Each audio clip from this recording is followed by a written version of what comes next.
Täpselt nagu Hamas tulistas meie pihta koolidest, haiglatest, kirikutest ja mošeedest, teeb sama ka Hezbollah Liibanonis. Ja see toobki meid kõige suurema probleemi juurde, millega me praegu silmitsi seisame. Nad on Ukraina ja Venemaa sõjast kopeerinud selle droonitehnoloogia, mida juhitakse fiiberoptiliste kaablitega. Ja need on väga ohtlikud, sest nad suudavad lennata väga madalal ja on põhjustanud tohutut hävingut. Me ei saa lubada, et see jätkub. Tere, nagu tavaliselt siin toimub uudistes palju asju, palju infot jõuab eetrisse ja ajalehtedesse. Ja meie töö on tavaliselt kogu asi kokku võtta ja nagu me heebrea keeles ütleme, korda luua, asjad ära korraldada ning aidata teil aru saada ja mõningaid teadmisi saada. Kes olekski parem siin kui Caroline Glick, kes on peaminister Benjamin Netanyahu rahvusvaheliste suhete nõunik, et jagada meiega mitte ainult teadmisi, vaid ka arusaamu sellest, mis toimub. Viimastel päevadel on olnud võimalus, et Iraanis sõlmitakse kokkulepe. Iisraeli vaatenurgast on meie jaoks olulised küsimused Liibanoni kohta, kuidas need mõjutavad seal toimuvaid läbirääkimisi, kui üldse, ja mida Iisrael praegu teeb. Peaminister oli eile siin Iisraelis uudistes ja selgitas Iisraeli elanikkonnale, et me teeme kõik vajaliku oma tsiviilelanike kaitsmiseks. Kas saate seda veidi täpsemalt selgitada? Muidugi, on tore olla tagasi JNS TV-s koos sinuga. Aitäh, et mind kutsusite nii. Ma arvan, et inimesed peavad sellest välismaal aru saama, iisraelased muidugi mõistavad seda, et Liibanon piirneb Iisraeliga ja Hezbollah alates selle loomisest 1980ndate alguses Iraani revolutsioonilise kaardiväe poolt on teeninud Iraani välisleegionina Liibanonis. Ja nende vahepealsete 40 aasta jooksul on nad sisuliselt üha enam ja enam Liibanoni riigi üle kontrolli haaranud. See leni välja, et alates umbes 2007–2008 aastast, pärast seda, kui nad 2005 aastal mõrvasid peaminister Rafik Hariri, neelasid nad sisuliselt kogu Liibanoni alla. Neil on ministrid valitsuses ja nad on kehtestanud ulatusliku kontrolli. Peamiselt seetõttu, et olles Iraani sõjaline organisatsioon Liibanonis, on nad tegelikult võimsamad kui Liibanoni relvajõud ise. Nii ongi olukord olnud ja kahjuks on see Liibanonis kestnud juba umbes 20 aastat. Ja just sellest positsioonist on nad oma jõude kasvatanud, et Iisraeli hävitada. Pärast Hamasi sissetungi 2023. aasta 7. oktoobril kavatses Hezbollah samuti sissetungiga liituda. Kuid meil õnnestus viia piisavalt vägesid põhjapiirile, et seda takistada. Ja neil ei olnud enam võimalust meid üllatada. Nii et nad ei tunginud sisse, aga nad hakkasid sõja alguses meie pihta tulistama rakette, miinipildu ja miine, rakette ja droone. Ja nad olid Hamasi partnerid, muutes selle 2 rindega sõjaks, kuigi peamine rinne oli algusest peale lõunas, Gazas. Ja mida me oleme nüüd näinud, on see, et nad tegutsevad alati Iraani välisleegionina. Nad on tegelikult kõige olulisem sõlmpunkt Iraani kogu strateegias Lähis-Ida domineerimiseks. Inimesed peaksid mõistma, et see ei puuduta ainult Iisraeli. Nad teenisid ka Assadi juhitud Süüria režiimi, et sealset rahvast maha suruda. Just nimelt mitte ainult Iisraeli vastu. Niisiis, mis tegelikult juhtus, me võime enne tänasesse jõudmist natuke ajas tagasi minna. Mida siis Iisrael tegi aastal 2000 ja 2024 aasta septembris, kui meil lõpuks õnnestus Hezbollahga tegeleda. Ja teil oli piibarite operatsioon. Teil oli Hassan Nasrallah mõrv. Peaminister ütleb alati, et ta sai luure aruande, mille lugemisel ta mõistis, et Hassan Nasrallah oli tegelikult strateegiliselt kõige olulisem tegelane Iraanis. Et Khamenei ja IRGC ehk revolutsioonilise kaardiväe juht olid sisuliselt allutatud Hassan Nasrallah'le. Selles mõttes, et tema oli Iraani sõja Iisraeliga visionäär. Nii Hamasi, Hutide kui ka ilmselgelt Liibanoni ja teiste vaatenurgast. Nii et kui Iisrael tema vastu tegutses ja kui meil õnnestus Hezbollah struktuur, selle juhtimisstruktuur hävitada läbi piiparioperatsioonide ja seejärel nende raketipaigaldiste pommitamise, suutsime nende rakettide arvu, mis olid Iisraeli suunatud, vähendada 150 000 vaid väikese osani sellest, kuigi neil on endiselt raketiarseenal, mida nad kasutavad. aga me hävitasime põhimõtteliselt nende jõud. Ja see oligi tegelikult see, mis tõi kaasa Assadi režiimi languse. Sest nagu sa ütlesid, oli peamine jõud, mis kaitses Assadi ja tema batistliku režiimi läbi Süüria kodusõja aastate, mil ta sisuliselt hävitas Süüria sunniitliku elanikkonna Hezbollah. See ei olnud Süüria armee. Nagu hiljem selgus, oli Süüria armee vaid tühikest. Nii et pärast seda, kui me hävitasime Hezbollah Liibanonis, jättis see tegu ta kaitsetuks. Nii et kui see juhtus, suutsid tema režiimi kukutanud jõud seda teha peaaegu ilma võitluseta, sest tal polnud relvajõude, kes teda kaitseksid. Ja siis ta põgenes Venemaale. Nii et just operatsioon Hezbollah vastu tõi kaasa Assadi režiimi languse rohkem kui miski muu. Ja see ongi oluline, täpselt. Nad olid nii Süüria kaitsjad kui ka Liibanoni isandad. Ja see toob meid tänasesse päeva, kus nad on oma arsenali üles ehitanud ja taastanud ning korraldavad rünnakuid Iisraeli vastu. Meid sunniti väga ulatuslikult sekkuma, sest nad pommitasid põhjaosas asuvaid kogukondi. Ja me võtsime üle piirkonna, mida nimetatakse kollaseks tsooniks, et kaitsta meie kogukondi ja piiri ning hoida need turvalisena. Ja tegelikult eristab praegust olukorda Liibanonis sellest, mis juhtus 7. oktoobril see, et me olime liiga ohustatud, et end turvaliselt tunda. Iisraeli kodanike kaitsmine, kes elavad piirilinnades nagu Kiryat Shmona, Metulla ja kõigis piiriala põllumajanduskogukondades. Nii et me evakueerisime nad. Ja nad olid sisepagulased, põgenikud oma riigis peaaegu 2 aastat. Ja siis nad tulid tagasi. Mis nüüd erineb on see, et me ei evakueeri oma tsiviilisikuid. Nad jäävad oma kodudesse. Me ei sunni kedagi lahkuma. Aga me surume Lõuna-Liibanoni inimesi põhja poole, et saaksime minna ja tabada terroriste. Nii et põhimõtteliselt on meil vastupidine pilt sellele, mis juhtus 2023 aastal. Lihtsalt selleks, et inimesed mõistaksid, et me ei mõtle seda välja.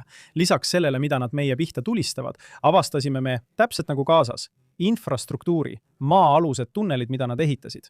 Ja siis leidsime aruanded ja kõik nende enda Hezbollah materjalid, kus nad kavandasid täpselt sama asja, mida tehti Gazas. Nii et meil on oma kogemuste põhjal õigustatud mure, et nad püüavad rünnata meie tsiviilisikuid. Nad ongi, ja nad varjavad end täpselt samamoodi, nagu Hamas tegi. Ma mõtlen, nad töötavad koos, nad õpivad koos. Tegelikult õpetasid nad Hamasile palju tunnelite kaevamise kohta, mille nad ise õppisid juba varem tolleaegsete teadete kohaselt Põhja-Korea inseneridelt, kes tulid 2000-ndatel ja hakkasid neile õpetama, kuidas ehitada tunneleid, samamoodi nagu nad on teinud Lõuna-Korea DMZ-i ääres. Nii et see kõik on üsna hullumeelne. Ma mõtlen, meil oli 2018. aastal operatsioon, kus me avastasime tunneleid, mis ulatusid otse üle piiri Iisraeli, mille Hezbollah oli teinud. Ja nemad kaevandavad läbi puhta kalju, erinevalt Hamasist Gazas, kus pinnas on liivast ja liivakivist. Nii et see on palju raskem. Ja see ongi nii. Ja siin näete, et Iisraeli kaitsevägi on toonud palju kaadreid, mis näitavad, kus nad asuvad. Nad paiknevad täpselt nagu Hamas haiglates ja kasutavad kiirabiautosid oma vägede liigutamiseks. Nad kasutavad Tsiviilelanike kodusid. Ja see oli käsi. Nad arvasid, et kui nad paigutavad oma raketiheitjad spetsiaalsetesse raketiruumidesse eraelamutes Liibanonis, siis me ei saa neid rünnata. Aga mida me suutsime teha, oli tsiviilisikutele öelda, teil on tund aega lahkumiseks. Ja siis nad lahkusid ning me pommitasime neid. Ja nii me hävitasimegi nende raketivarud. Ja inimesed kuulasid meid. Nii et me olime nende silmis oma tõsiduse tagasi saanud. Nad mõistsid, et peavad meid tõsiselt võtma. Ja seetõttu nad lahkusid. Ja see võimandas meil neid tõeliselt rünnata. Tühjad külad ja asulad. Ning paljud neist, ma arvan, et umbes 80% lõunas on kristlikud külad. No neid ei evakueerita. Ei, neid ei evakueerita, aga Hezbollah võtab need kohad nüüd üle, sealhulgas kirikud. Nad ei peatu millegi ees. Tead, meid on rünnatud ja teatud määral ka õigustatult. Mõne vandalismi akti pärast, mida Iisraeli kaitsevägi tegi 2 erinevas olukorras kristlikes paikades. Aga mida inimesed ei mõista, on see, et Hezbollah kasutab neid paiku tavapäraselt. Eelmisel nädalal sai 1 sõduritest surma, meil on pärast niinimetatud relvarahu kehtestamist paar kuud tagasi hukkunud 11 sõdurit. Nad tapsid ühe meie sõduri, kapten, nüüdseks major Itamar Sapiri kiriku seest ning haavasid 2 tema sõdurit. See ongi see, mida inimesed peavad mõistma, tead. Põhjus, miks Iisraeli kaitsevägi tegutseb kloostrite, kirikute ja teiste kristlike rajatiste juures, on see, et Hezbollah on need kristlikud rajatised üle võtnud. Ja nad tulistavad meie vägede pihta nende kristlike asutuste seest.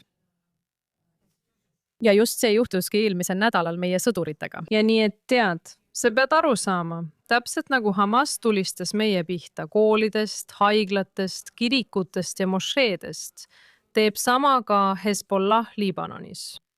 Ja see toobki meid tegelikult selle kõige suurema probleemini, millega me praegu silmitsi seisame. Mis on see, et nad on välja töötanud või kopeerinud Ukraina-Vene sõjast droonid tehnoloogia, mida juhitakse fiiberoptiliste kaablitega. Ja põhimõtteliselt neil ongi see olemas. Neil on nende fiiberoptiliste kaablite külge kinnitatud kaamera. Nad ei pea olema internetis, sest kõik toimib nagu telefoniliin. Seega pole vaja, et mingid signaalid välja läheksid.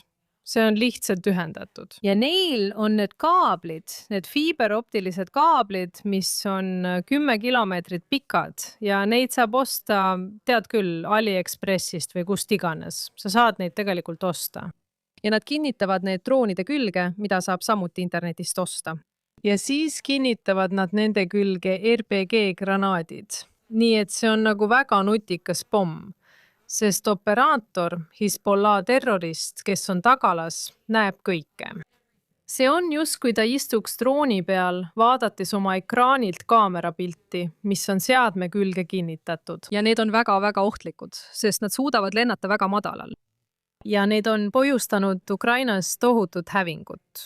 Ma vaatasin neist paar nädalat tagasi videoid YouTube'is. Ja kui sa lihtsalt otsid üles Ukraina fiiberoptilised droonid, siis näed, et neil on nüüd terved piirkonnad, mis on asustamata. Tead, 20-30 kilomeetrit pikad ja laiad alad, mis on lihtsalt täis fiiberoptilisi kaableid. Täiesti täis, peaaegu nagu maisipõllul. Ja see on väga hirmutav, sest ilmselgelt ei saa meil midagi sellist Iisraelis olla. Tead ju, 40 kilomeetrit ja oled juba Haifas.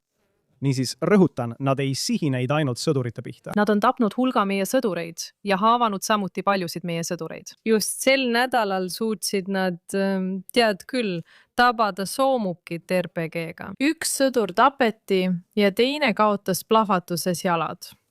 See tähendab, et see juhtub nüüd peaaegu iga päev. Eile ei tapetud mitte ainult sõdurit, vaid tulistati ka 2 maja piiriäärsetes kogukondades. Ma arvan, et need olid Matula ja Shetula. Et sa teaksid, nad sihivad tsiviilisikuid, nad kasutavad neid. Ja me töötame ilmselgelt ööpäevaringselt, et proovida sellele lahendust leida ja mõista ohtu. Aga sa tead, me ei saa lubada neid inimesi oma külade lähedale. Me ei saa lubada, et Hezbollah võitlejad tegutsevad mingisuguse puutumatuse või niinimetatud relvarahu varjus, mis tegelikult ei ole relvarahu. Ma mõtlen, Liibanoni relvajõud ei tulista Iisraeli pihta. Nad pole seda tegelikult teinud juba aastakümneid. Ja aastakümneid. See on sellepärast, et Hezbollah on peamine relvastatud jõud Liibanonis ja nemad ründavad meid. Ja nii, tead, me oleme jõudnud punkti, kus see on lihtsalt vastuvõetamatu. Tead, 11 meie sõduri hukkumine on meie jaoks võrreldav umbes 400 Ameerika sõduri kaotusega, arvestades meie rahvaarvu ja relvajõudude suhtelist suurust. Ja tead, see on muutunud millekski, millega me lihtsalt enam toime ei tule. See on selle relvarahu kontekstis, mis Iraaniga kokku lepiti. Üks Iraani tingimustest oli, et Iisrael hoiduks siin tegutsemast, mida me ka tegime ja oleme teinud. Aga nad tunnevad, et see annab neile võimaluse meid karistamatult tulistada, kuigi see nii ei ole. Ja samuti juhuslikult käivad praegu Washingtonis läbirääkimised Liibanoni valitsusega. Nii et neil on kõik need huvid, et proovida ka seda segada. Kuidas meil läheb, kuidas läbirääkimised Liibanoniga kulgevad?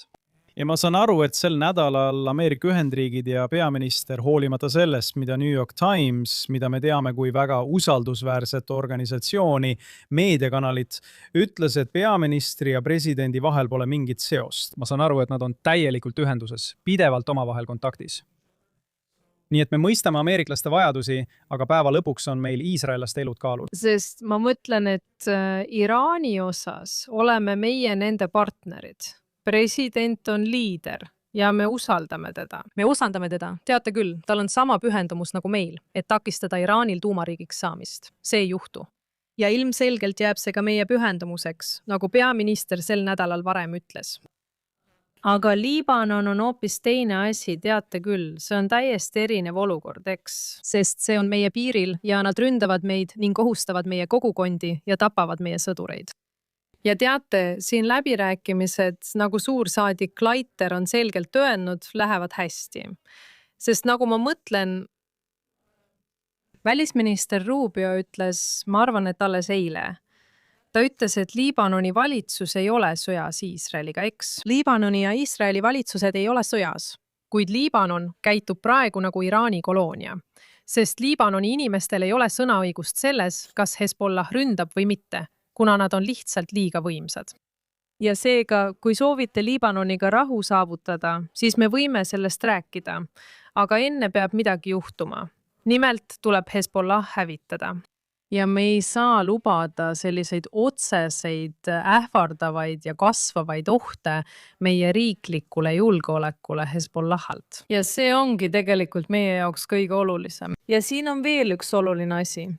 Sa ei saa olla olukorras, kus ühelt poolt ütled, et seaduslik võim Liibanonis on Liibanoni valitsus ja et nemad peavad vastutama oma territooriumi eest. Ja teisest küljest nõustuda mingilgi moel, et Iraan võib dikteerida, mis Liibanonis toimub. Et kui nad nõuavad relvarahu, mis lubab Hezbollahil edasi tegutseda, siis see oleks midagi, mida aktsepteeritakse. Sest see tähendab, et siis te ei arva, et Liibanoni valitsus on vastutav. Te ütlete, kas see tähendab, et te tegelikult aktsepteerite, et Iraan kontrollib Liibanoni, et Iraan on koloniseerinud Liibanoni ja et nende vahend Liibanonis korra hoidmiseks ja riigi kontrollimiseks on nende välisleegion, Hezbollah Liibanonis. Ja need kaks asja on omavahel vastuolus. Need välistavad üksteist. Sa võid olla kas riik või Iraani koloonia, aga mõlemad korraga olla ei saa. Ja Iisrael ei saa leppida sellega, et seal on Iraani koloonia. Tead, ära unusta, sõja alguses oli see Iraani sõda meie vastu. See on alati olnud Iraani sõda meie vastu. Nemad, Hezbollah, Hamas, Houthid, Assadi režiim, Shia militsad Iraagis, kes samuti sõja alguses meie pihta tulistasid. Kõik need ja ka Iraan ise on ühel või teisel moel Iraani režiimi pikendused. Ja peaminister ütles, et see tulevöö, millega Iraan on meid ümbritsenud, hävitatakse ning see hävitatakse haruhaaval. Ja me ei saa leppida sellega, et see jätkub. Nii et ma arvan, et me ei saa seda aktsepteerida strateegilisest vaatenurgast ja ilmselgelt ei saa me seda aktsepteerida ka sõjalisest vaatenurgast. Ja just seal me täna olemegi. Ja ma arvan, et on oluline, et teie vaatajad mõistaksid. Nagu peaminister eile ütles, teate, me ei luba seda. Hezbollah on meiega sõjas. Me kavatseme selle alistada. Ja nii lihtsalt peabki olema, eks? See on oluline osa. Aga ma arvan, et ka teie vaatajad peavad mõistma, et see pole kogu pilt. Osa sellest, mis praegu Iraanis toimub, on seotud presidendi sõnadega. Ma usun, et see oli üleeile, kui ta rääkis Abrahami lepetest ja sellest, kuidas neid laiendatakse. Aga ma tahan keskenduda peaministrile. Tal on see suurem plaan, mida inglise keeles nimetatakse heksagoniks. See puudutab suundi, kuhu Iisrael peaks liikuma ja suhteid, mida Iisrael peaks looma. Ja olla Ameerika Ühendriikides suurema plaani keskne osa. Sõda saab mingil hetkel läbi. Ma arvan, et inimesed peavad mõistma, et see on olnud pikk ja veninud sõda, kuid see lõpeb. Kuhu tahab peaminister selles olukorras Iisraeli viia ja kuidas ta näeb tulevikku, mis läheneb meile väga kiiresti? Ja peaminister, ma mõtlen kõigepealt, et ta on lihtsalt uskumatu. Sest isegi kui ta tegeleb praegu toimuvaga, mõtleb ta ka sellele, mis hakkab juhtuma. 10 sammu ettepoole. ja just sellepärast suudamegi liikuda õiges suunas, sest tal on visioon. Ja teate, me näeme, et oleme arendanud väga lähedasi sidemeid paljude meie piirkonna riikidega. Sidemeid, mida varem ei olnud.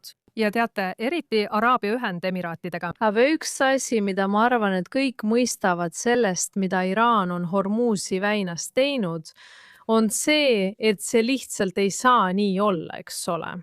Et neil jätkuvalt on nii strateegilise veetee üle kontroll. Ja nii suur osa toorainest ja kütusest, mida inimkond vajab, 20%, liigub läbi nende väinade. Nii et sellist olukorda ei saa lubada. Nii et president Trumpi esimesel ametiajal töötasid Ameerika Ühendriigid ja Iisrael peaminister Netanyahu juhtimisel selle nimel, et luua kaupade ja kütuse ülekandepunkt. Alustades Indiast ja liikudes üle Araabia Ühendemiraatide, Saudi Araabia, Jordaania ning Iisraeli ja sealt edasi. Euroopa. Ja ilmselgelt liiguks see mõlemas suunas. Ja see on ilmselgelt midagi, mida tuleb hakata kohe ellu viima, kohe rakendama. Ma mõtlen ja ma arvan, et teate, kui me räägime praegusest hetkest, peame meeles pidama, et isegi, ja peaminister on seda korduvalt rõhutanud, pärast Jom Kippuri sõda 1973 aastal, mis siis juhtus? Toimus OPEC-i naftaembargo. Ja järsku said inimesed teada, et Araabia šeigid, kellest keegi polnud varem kuulnud, leppisid hinnad omavahel kokku. Ja äkitselt hakkasid kõik mõtlema ning teadma Saudi Araabia kuninga nime. Nagu see oleks midagi, mille pärast peaks Detroitis muretsema, eks. Aga nii see oligi. Ja just siis hakkas maailm arendama alternatiivseid kütuseallikaid. Ameerika Ühendriikides, Ladina-Ameerikas, Mehhikos ja mujal muutusid need alternatiivsed kütuseallikad palju olulisemaks. Ja Venemaa isegi sellepärast, et tuli takistada Lähis-Ida monopoolset võimu energiaturgudel. Ja te näete seda nüüd kohe ka juhtumas. See toimub. Ja see viitab ühele Iisraeli tugevustest. Me oleme rahvas, me oleme väikesed, aga me asume ka väga heas asukohas. Teate, ja seetõttu on meil võimalus olla sellise tegevuse sõlmpunktiks. Ja ilmselgelt on teil ka teisi tööstusharusid, mitte ainult kõrgtehnoloogia, vaid ka tehisintellekt, kvantarvutus ja kõik need valdkonnad, milles me liigume edasi 21. sajandisse liidritena. Ja ma arvan, et teate, selle sõja puhul peaksime meeles pidama veel ühte asja. Ma mäletan sõja algust ja te ilmselt tundsite samamoodi. Ma arvan, et me kõik tundsime nii. Meil oli erakordne etteaimdus, et jumal küll, me satume majanduslikku kokkuvarisemisse, sest toimub reservide üldmobilisatsioon. Ja kui kaua see kestab. Ja me mäletame teate varasematest sõdadest, et reserve ei saanud nii kaua hoida, sest riik jäi vaeseks. Ja näiteks 73. aasta on selle täiuslik näide. Ja siin on meie majandus jätkuvalt kasvanud. Ja see on tõesti taastunnistus peaministri juhtimisest ning samuti erakordsest tööst, mida teeb rahandusminister Bezalel Smotrich. Ma mõtlen, et meil on Iisraelis suurepärane majanduslik juhtimine ning samuti suurepärane innovatsioon ja inimesed. Meie inimkapitan siin on meie suurim ressurss ja seetõttu oleme olnud üks kiiremini kasvavaid majandusi, üks kiiremini tõusvaid börsse maailmas. Nii et tead, meil on tõesti palju, mille üle rõõmu tunda ja mille poole vaadata. Ja me jääme alati, ma arvan, et see on viimane asi, mida peaksime ütlema. Tead, isegi rahu saavutatakse jõu abil, nagu president ja peaminister ning tegelikult ka meie kirjandus ja judaism selgelt näitavad. Nii et me ei vaata tulevikku, kus meie pojad ja tütred ei peaks enam võitlema, vaid sa hoiad hundid eemal ja ehitad oma riiki. Ja just seda me ootamegi. Meil on igati põhjust olla optimistlikud. Me peame veel mõned raskused ületama. Õige. Aga me töötame selle nimel üsna pühendunult. Caroline Glick, peaminister Netanyahu vanemnõunik. Ma olen kade, et sa oled seal ja näed kõike oma silmaga. Soovin talle kindlasti... Ma mõtlen seda tõsiselt. See on erakordne privileeg, pean ütlema. Ma tean ja olen kindel, et kõigi vaatajate nimel palun ütle talle, et me kõik toetame teda ja soovime talle parimat. Nii Iisraeli rahvale kui ka kogu maailma rahvale, sest see on võitlus inimkonna nimel. Aitäh, et oled siin meiega. Ma tean, et pead tagasi minema, sest sul on veel tõsist tööd teha. Aitäh, et olid täna siin meiega. Noh, ka see on tõsine ja ma hindan, et mind täna kutsusid. Aitäh, hoia end! aitäh kõigile, et meid vaatasite ja me oleme varsti jälle teiega. Suur tänu JNS TV stuudiost siin Jeruusalemmas, Iisraelis.